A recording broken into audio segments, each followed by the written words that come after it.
विठ्ठलाची पुण्याई उभी तुझ्या मग जरा निघूतीन वाघजी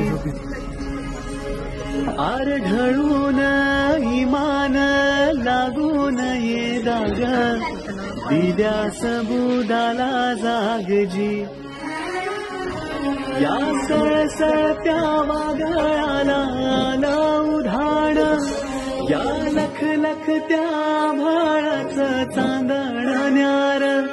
या रग रग त्या उन्हान चेतवल भान